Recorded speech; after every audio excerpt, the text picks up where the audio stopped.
വിജയുടെ നമസ്കാരം. നമസ്കാരം. ബംഗ്ലാദേശ് ആക്രമണങ്ങൾക്കിടയിൽ ഇന്ത്യ അതീവ ജാഗ്രതയിലാണ്. ഷരീഫ് ഒസ്മാൻ ആദി എന്ന് പറയുന്ന ഒരു ഇന്ത്യ വിരുദ്ധനെ കഴിഞ്ഞ ദിവസം അജ്ഞാതൻ തട്ടിയതിന്റെ പേരിലാണ് ബംഗ്ലാദേശിൽ ആക്രമണം ഉണ്ടാവുന്നത്. അത് തട്ടിയില്ലായിരുന്നെങ്കിലും ആക്രമണം ഉണ്ടാവും. പക്ഷെ ഇന്ത്യ ഇത് മുൻകൂട്ടി അറിഞ്ഞിട്ടുണ്ടായിരുന്നു. ഞാൻ ഇന്നലെ പറഞ്ഞതുപോലെ ISI ടൂൾ കിറ്റ് അവിടെ ഇറങ്ങിയിട്ടുണ്ട്. ജമാഅത്തെ ഇസ്ലാമി വഴി ആക്രമണങ്ങൾ എക്സിക്യൂട്ട് ചെയ്യുകയാണ്. ഒരു വീഡിയോ പുറത്തു വന്നിട്ടുണ്ട് കേട്ടോ. ഞാൻ ഇന്ന് ന്യൂസ് ഇന്ത്യ മലയാളത്തിൽ കൊടുത്തിട്ടുണ്ട്. പക്ഷേ യൂട്യൂബ് വയലേഷൻ ഉള്ളതുകൊണ്ട് വീഡിയോ കൊടുക്കാൻ പറ്റുമെന്ന് അറിഞ്ഞുകൊണ്ട് വാർത്ത കൊടുത്തിട്ടുണ്ട്. സംഭവം എന്ന് പറഞ്ഞാൽ ഹിന്ദു സ്ത്രീകൾക്ക് നേരെ ഈ ഇസ്ലാമിക മതമൗലികവാദികൾ കൂട്ടത്തോടുകൂടി ഇളകി വരികയാണ്. എന്നിട്ട് പറയുകയാണ് ഹിജാബ് ധരിക്കടി എന്ന് പറയുക. അപ്പൊ അവര് പറയുന്നു, ഞങ്ങൾ എന്തിനാണ് ഹിജാബ് ധരിക്കേണ്ടത്? ഇത് ഇസ്ലാമിക രാജ്യമാണ്, ബംഗ്ലാദേശാണ്, പാകിസ്ഥാന്റെ പ്രൊവിൻസ് ആണ്, ഇവിടെ ഹിജാബ് ധരിച്ച് മാത്രം നിന്നാ മതി എന്നിങ്ങനെ ആക്രോശിക്കുകയാണ്. അതിഭീകരമായിട്ട് ആക്രോശിക്കുകയാണ്. അപ്പൊ ഞാൻ ചിന്തിച്ചൊരു കാര്യം എന്ന് പറഞ്ഞാൽ, പണ്ട് എനിക്ക് തോന്നുന്നു TG മോഹൻദാസിന്റെയോ അല്ലെ TP സെൻകുമാറിന്റെയോ ആരുടെ ഒരു ചർച്ചയിലാണെന്ന് തോന്നുന്നു, ആരോട് സംസാരിക്കുമ്പോൾ അവരൊരു അഭിപ്രായം പറഞ്ഞിരുന്നു. അതായത് ഇന്ത്യയിൽ ഇപ്പോഴും ഭരണഘടന ഉള്ളത് എന്തുകൊണ്ടാണ് എന്നവര് പറയുന്നത്, ഇന്ത്യ ഇപ്പോഴും ഒരു ഹിന്ദു ഭൂരിപക്ഷം ആയതുകൊണ്ടാണ് ഭരണഘടന ഇന്ത്യയിൽ ഇപ്പോഴും ഉള്ളത്. അതായത് ഭൂരിപക്ഷം സമാധാനപരമായി, ഹിന്ദുക്കളാണ് ഭൂരിപക്ഷം, അവർ വളരെ സമാധാനകാംക്ഷികളാണ്. അപ്പോ അവർ ഭരണഘടനയെ അംഗീകരിക്കുന്നത് കൊണ്ടാണ് ഭരണഘടന ഇപ്പോഴും അവിടെ ഇരിക്കുന്നത്. പാകിസ്ഥാനിലേക്ക് നോക്കണം, പാകിസ്ഥാനിലും ഉണ്ട് ഒരു ഭരണഘടന. ബംഗ്ലാദേശിലേക്ക് നോക്കണം, ബംഗ്ലാദേശിലും ഉണ്ട് ഒരു ഭരണഘടന. അതേസമയം ഭൂരിപക്ഷത്തിന് അത് വേണ്ട എന്ന് പറഞ്ഞാൽ വേണ്ട എന്ന് തന്നെയാണ്. പക്ഷെ നമ്മൾ അങ്ങനെയല്ല, നമ്മൾ വളരെയധികം ടോളറന്റ് ആയിട്ടുള്ള ഒരു ഭൂരിപക്ഷമാണ്. നമ്മുടെ കൂടെ ചേർന്ന് നിന്നിട്ടുണ്ടായിരുന്നല്ലോ ഒരു പാകിസ്ഥാനും ബംഗ്ലാദേശും ഒക്കെ നമ്മുടെ കൂടെ ചേർന്ന് നിന്നല്ലോ, ഇന്ത്യ ആയിരുന്നല്ലോ ഒരു സമയത്ത്. അങ്ങനെ ആയിരുന്ന സമയത്ത് അവിടെയുള്ള ഇത്താത്തമാർക്കും ഇക്കമാർക്കും ഹിജാബ് ചോയ്സ് ആയിരുന്നു. എന്നാൽ ഇപ്പോ മാറി, അതൊരു ഇസ്ലാമിക രാജ്യമായപ്പോ ഹിജാബ് ചോയ്സ് അല്ല, ഹിജാബ് നിർബന്ധമാണ് അവിടെ. ഇപ്പോ സമാനമായ ഒരു രീതിയിൽ ഇവിടെ ഹിജാബ് പ്രശ്നം വരുമ്പോൾ ഇവിടെയുള്ള ഇത്തമാർക്കും ഇക്കാക്കമാർക്കും ഹിജാബ് ചോയ്സ് ആയി മാറുകയാണ്. എന്നാൽ ഇനി അടുത്ത ഫ്യൂച്ചറിൽ ഇന്ത്യ ഒരു ഇസ്ലാമിക രാജ്യമായി മാറിക്കഴിഞ്ഞാൽ എന്തായിരിക്കും ഇവരുടെയൊക്കെ ഒരു അവസ്ഥ എന്ന് നമ്മൾ ചിന്തിച്ചു നോക്കണം. അതാണ് ആദ്യത്തെ കാര്യം. ഇപ്പോ ഇവിടെ ഈ ഹിജാബ് ധരിക്കുക എന്നുള്ളത് മാത്രമല്ല, ഹിന്ദുക്കളെ സമ്പൂർണ്ണമായിട്ട് വംശഹത്യ നടത്തുകയാണ്. ശശി തരൂർ അതിനെതിരെ ശബ്ദം ഉയർത്തിയിട്ടുണ്ട്. ശശി തരൂർ മാത്രമാണ് അതിനെതിരെ പ്രതിപക്ഷത്ത് നിന്ന് ശബ്ദം ഉയർത്തിയ ഒരു വ്യക്തി എന്ന് പറയുന്നത്. പോരാത്തതിന് അവിടെയുള്ള മാധ്യമങ്ങളെ ചുട്ടരിക്കുക, അങ്ങനെയുള്ള പല പല കാര്യങ്ങൾ ചേർത്ത് വായിക്കേണ്ട ഒരു സംഭവം എന്ന് പറഞ്ഞാൽ നമ്മുടെ വടക്ക് കിഴക്ക് ഒരുങ്ങിക്കഴിഞ്ഞു എന്നുള്ളതാണ്. ഇന്ന് ദേശീയ മാധ്യമങ്ങളും അന്താരാഷ്ട്ര മാധ്യമങ്ങളും ഒരു വാർത്ത റിപ്പോർട്ട് ചെയ്തിട്ടുണ്ട്.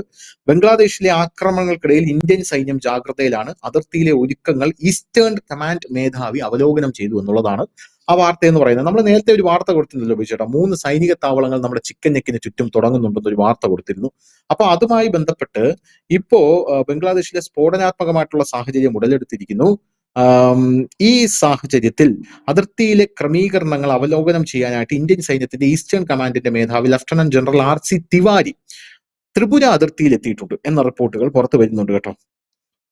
ഇന്ത്യ ജാഗ്രത വർദ്ധിപ്പിച്ചിട്ടുണ്ട്. അശാന്തി തുടരുന്ന സാഹചര്യത്തിൽ ഇന്ത്യൻ അതിർത്തിയിൽ ജാഗ്രത വർദ്ധിപ്പിച്ചു. ത്രിപുര ബംഗ്ലാദേശുമായി 856 കിലോമീറ്റർ നീളമുള്ള അതിർത്തി പങ്കിടുന്നു. അവിടെ സൈനികരുടെ പ്രവർത്തന സന്നദ്ധത ആർമി കമാൻഡർ അവലോകനം ചെയ്തു.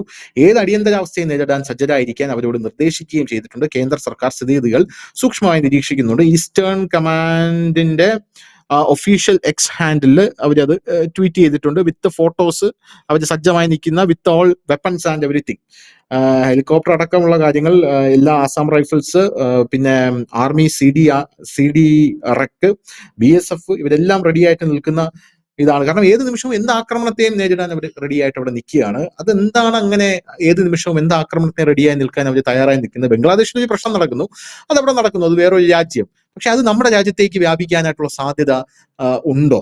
കാരണം ഇതൊക്കെ കാണുമ്പോൾ നമ്മുടെ രാജ്യത്തേക്ക് അവർ തള്ളിക്കേറി വരാൻ പോകുന്നത് പോലെയുള്ള ഒരു ജാഗ്രതയാണ് നമ്മുടെ രാജ്യം പുലർത്തുന്നത്. എന്താണ് അവിടെ സംഭവിക്കുന്നത്?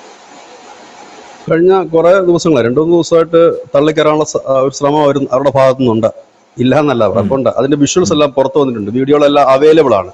നമുക്ക് നമ്മുടെ ചാനലിൽ അത് കൊടുക്കാൻ കഴിയാത്തത് കൊണ്ട് മാത്രമാണ്. അത് വലിയ ലോറികളിൽ, വലിയ ട്രക്കുകളിൽ, ഈ മറ്റേ ട്രെയിലറുകളിലും മറ്റുമൊക്കെ ഈ 100 കണക്കിന് ഈ പ്രാന്തന്മാര് കയറിയിട്ട്, ഈ യൂത്താണ് അത് കൂടുതലും, അത് കയറി വടിയും ഒക്കെ ആയിട്ട് മുദ്രാവാക്യം വിളിച്ചുകൊണ്ട്, ആ ജെൻസി അവരെ ഈ വടിയും ഒക്കെ ആയിട്ട് മുദ്രാവാക്യം വിളിച്ചുകൊണ്ട് ഇന്ത്യൻ ബോർഡറിലേക്ക് ഈ വാഹനങ്ങൾ വരുന്ന കാഴ്ചകൾ നമ്മൾ കാണുന്നുണ്ട്.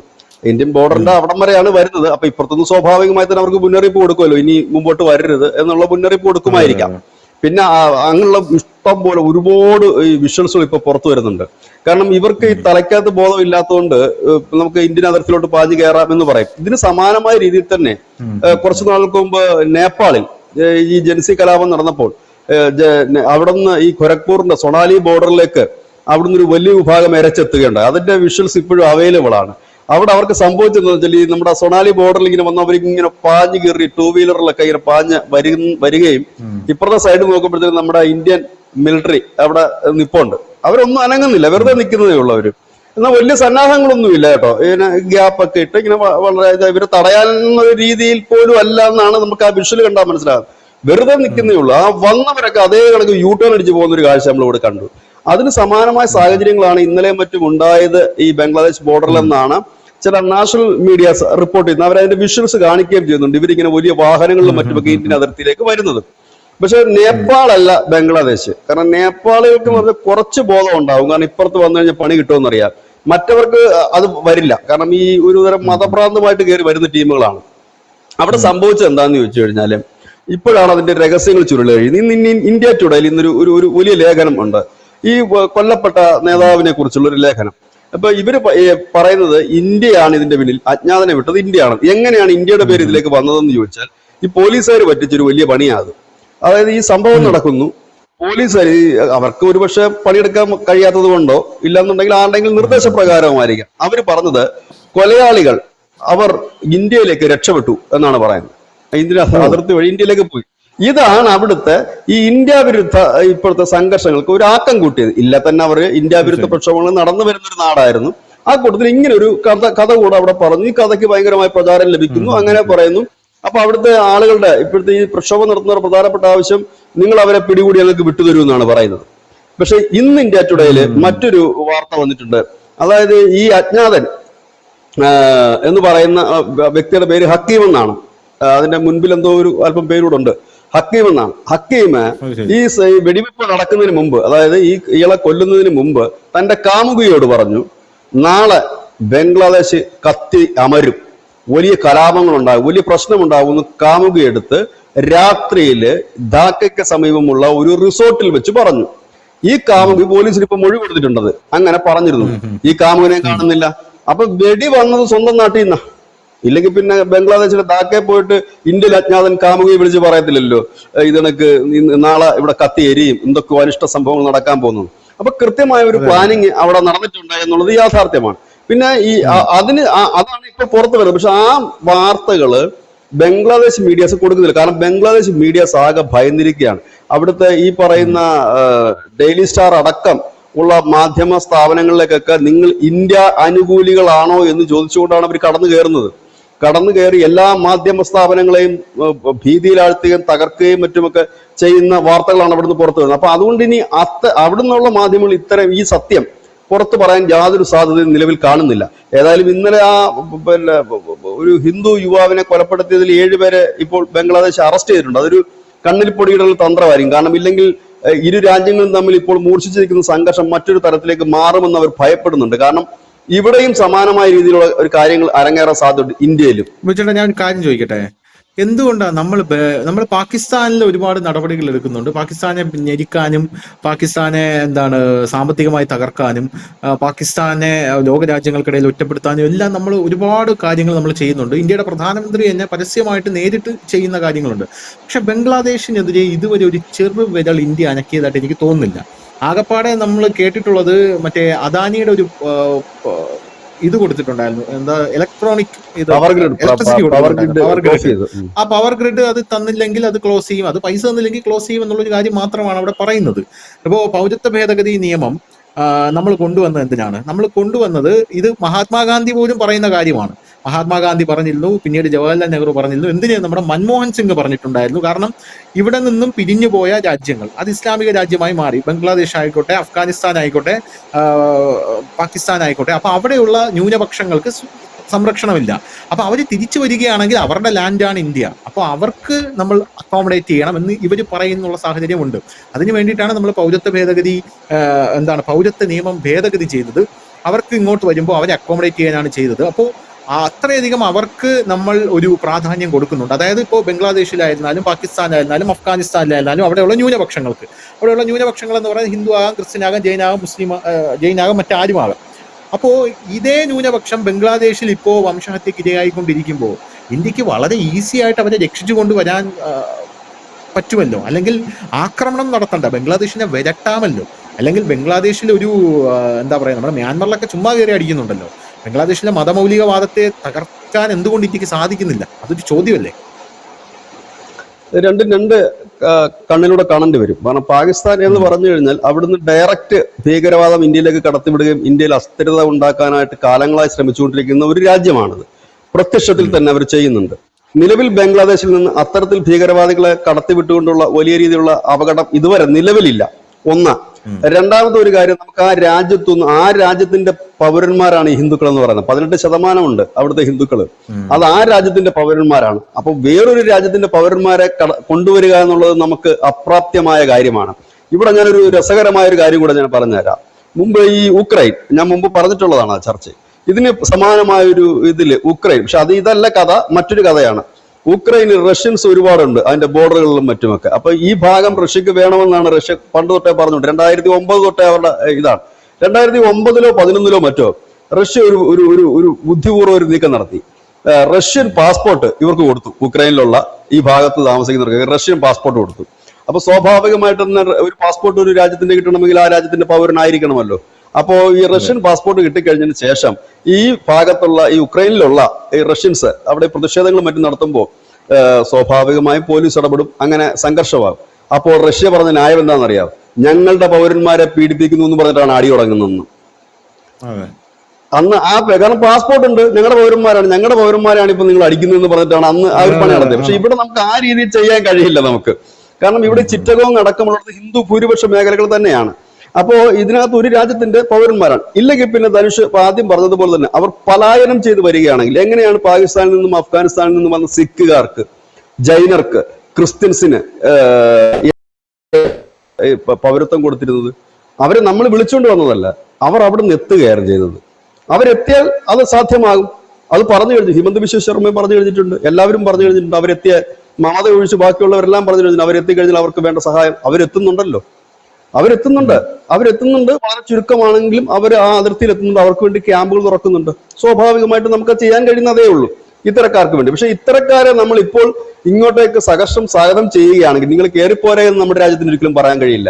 വേറൊരു രാജ്യത്ത് കിടക്കുന്ന ജനത്തിനോട് നമ്മൾ പറയുകയാണ് ഇങ്ങ് കയറിപ്പോരെ എന്ന് പറയാൻ കഴിയില്ല. പിന്നെ ഇവരുടെ മറ പിടിച്ച് വരുന്നതും ഈ ബംഗ്ലാദേശിൽ കിടക്കുന്ന ഈ പറയുന്ന ഭീകര ടീമുകളായിരിക്കാം ഒരുപക്ഷെ. ഏതായാലും അത് വേറൊരു രാജ്യത്തിന്റെ വിഷയമാണ്. അത് രാജ്യത്തിന്റെ വിഷയം അങ്ങനെ തന്നെ നമുക്ക് കാണാൻ കഴിയുള്ളൂ, അങ്ങനെ തന്നെ നമുക്കത് പറയാൻ കഴിയുള്ളൂ. നമ്മൾ ഇന്നലെയും കഴിഞ്ഞ ദിവസങ്ങളിലെല്ലാം കേന്ദ്രം ഇതിന്റെ ഹൈക്കമ്മീഷണർ ഉൾപ്പെടെ വിളിച്ചിട്ട് വലിയ രീതിയിൽ തന്നെ താക്കീത് നൽകുകയുണ്ടായി, ഇത് അനുവദിക്കാൻ കഴിയില്ല എന്നുള്ളത്. പക്ഷെ ഇനി നമുക്കിനകത്ത് ചെയ്യാൻ കഴിയുന്ന കാര്യം, ഇപ്പൊ നമ്മൾ കഴിവതും നമുക്കറിയാം ഈ സംഘർഷം രൂക്ഷമായ സാഹചര്യത്തിലും അവർക്ക് വേണ്ട അരി നമ്മൾ കൊടുത്തു, പെട്രോളിയം ഉൽപ്പന്നങ്ങൾ നമ്മൾ കൊടുത്തുകൊണ്ടേയിരുന്നു. അപ്പൊ നമ്മൾ അവരുമായിട്ടൊരു സ്നേഹത്തിൽ തന്നെ പോകാനായിട്ടാണ് ഇന്ത്യ ആഗ്രഹിക്കുന്നത്. കാരണം നമ്മളെ സംബന്ധിച്ച് ബംഗ്ലാദേശ് ഒരു നിർണായകമായ ഒരു സ്ഥലം തന്നെയാണ്. കാരണം നമ്മൾ അവിടുത്തെ ഒരു പിടി അയച്ചു കഴിഞ്ഞാൽ അവിടേക്ക് ചൈനയ്ക്കും അമേരിക്കയ്ക്കും വളരെ ഈസി ആയിട്ട്, നിലവിൽ ഇപ്പോൾ പാകിസ്ഥാൻ തന്നെ അവിടെ കടന്നു കയറിയിട്ടുണ്ട്, ഈ രാജ്യങ്ങൾക്ക് ഈസി ആയിട്ട് അത് കൈവശം വെക്കാനും ആ ബംഗ്ലാദേശിനെ എന്നും നമ്മുടെ ശത്രുവായി നിലനിർത്താനും കഴിയും. നമ്മൾ ഇപ്പോഴും കരുതുന്നത് ഇപ്പോൾ അവിടെ നടക്കുന്ന പ്രക്ഷോഭങ്ങളും കാര്യങ്ങളുമൊക്കെ താൽക്കാലികമായ ഒരു പ്രതിഭാസമായിട്ട് മാത്രമാണ് നമ്മൾ കാണുന്നത്. ഇപ്പോൾ ഈ ഫെബ്രുവരിയിൽ ഇലക്ഷൻ നടക്കുന്നുണ്ട് അവിടെ. ആ ഫെബ്രുവരിയിൽ ഇലക്ഷൻ കഴിയുമ്പോൾ എല്ലാം ഒന്നും മാറും എന്ന് നമ്മൾ കരുതുന്നുണ്ട്. പിന്നെ നമ്മുടെ പറഞ്ഞു കേൾക്കുന്നത് നമ്മുടെ ഒരു ഗൂഢ ഉദ്ദേശമുണ്ട്, ഈ അവാമി ലീഗിനെ, ഷേഖ് ഹസീനയുടെ പാർട്ടിയെ തിരിച്ചു കൊണ്ടുവരണം എന്നൊക്കെ നമ്മൾ ആഗ്രഹിക്കുന്നു എന്നൊക്കെ പറഞ്ഞു കേൾക്കുന്നു. രാജ്യമല്ല പറയുന്ന, രാജ്യത്തുള്ള മറ്റ് ചില മാധ്യമങ്ങളടക്കമുള്ളവർ അങ്ങനെ ആ രീതിയിൽ കാണുന്നുണ്ട് അതിനെ. അപ്പം നമ്മൾ അങ്ങനെ കരുതുന്നു. പാകിസ്ഥാനിലെ സംഭവം അതല്ല. ഇവിടെ എന്ന് പറഞ്ഞാൽ ഒരു താൽക്കാലിക പ്രതിഭാസമാണ്. 2024 ശേഷം ഉണ്ടായിട്ടുള്ള ഒരു മൂവ്മെന്റ് ആണ് അവിടെ നടക്കുന്നത്. ആ മൂവ്മെന്റ് ഒരു ക്ലൈമാക്സിൽ എത്തണം. ഇനി ആ എത്തിക്കഴിഞ്ഞിട്ട് അവരുടെ നിലപാട് എന്താണ് എന്നുള്ളതാണ് വളരെ പ്രാധാന്യമുള്ള കാര്യം. പാകിസ്ഥാനിൽ അങ്ങനെയല്ല. അവർ തുടക്കം മുതലേ തന്നെ ആ ഏത് ഭരണകൂടമാണോ ആ ഭരണകൂടത്തിന്റെ നിലപാടാണ്, ഒരു ഭരണകൂടത്തിലെ നിലപാടാണ്. ശ്രീ അസീം മുനീറെ കണ്ടില്ലേ പരസ്യമായിട്ട് പറയുന്നത്, ഞങ്ങൾ അടിക്കും, കൊല്ലും, തിന്നും, വിട്ടും എന്നുള്ളത്. അത് ആ രാജ്യത്തിന്റെ നിലപാടാണ്, അവരുടെ പോളിസിയാണ്. ഇന്ത്യ ആക്രമിക്കുക എന്നുള്ളത്, ഹിന്ദുക്കളെ ആക്രമിക്കുക എന്നുള്ളത്, കാഫറുകളെ കൊല്ലുക എന്നുള്ളത്. ഇവിടെ അവർ പോളിസിയിലേക്ക് പോയിട്ടില്ല. എത്തിക്കലായിട്ട് നോക്കുമ്പോൾ, എത്തിക്കൽ എന്ന് പറഞ്ഞാൽ ഇൻ ദ സെൻസ്, ഇപ്പോ ഞാൻ പറയാം, ഈ ലോകത്ത് ഇസ്രായേൽ പൗരന്മാരില്ലാത്ത ജൂതന്മാരുണ്ടല്ലോ ഇഷ്ടം പോലെ. ഒരുപാട് ആൾക്കാരുണ്ട്. എവിടെ ജൂതൻ ഒരു പ്രശ്നം വന്നാലും ഇസ്രായേൽ പറന്നെത്തും, അല്ലെങ്കിൽ അറ്റ്ലീസ്റ്റ് അജ്ഞാതന്മാരെങ്കിലും വിട്ട് അവരുടെ പ്രശ്നങ്ങൾ പരിഹരിച്ചു കൊടുക്കുകയെങ്കിലും ചെയ്യും.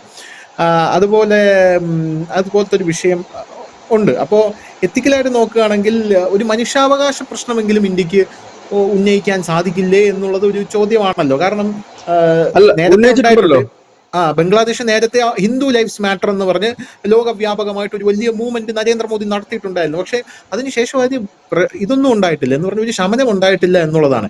ഇങ്ങനെ വിട്ടുപോയി കഴിഞ്ഞു കഴിഞ്ഞാൽ നമ്മൾ പണ്ട് മുതലേ എന്താണ് ഈ ആവർത്തിച്ചു വരുന്നത്, എല്ലാം സഹിച്ചും ക്ഷമിച്ചും അടി കൊണ്ട് നിൽക്കുക. ഇങ്ങനെ വിട്ടു കഴിഞ്ഞാൽ അവിടെ അവർ അടിച്ചുകൊണ്ടേ ഇരിക്കും, അവർ മരിച്ചുകൊണ്ടേ ഇരിക്കും എന്നുള്ളതല്ലാതെ വേറൊരു സംഭവം ഉണ്ടാകാൻ പോകുന്നില്ലെന്നാണ് എനിക്ക് തോന്നുന്നത്. അല്ല, ഹിന്ദുക്കൾ 2ാം സ്ഥാനത്തുള്ള ആഫ്രിക്കൻ രാജ്യങ്ങളുണ്ട്.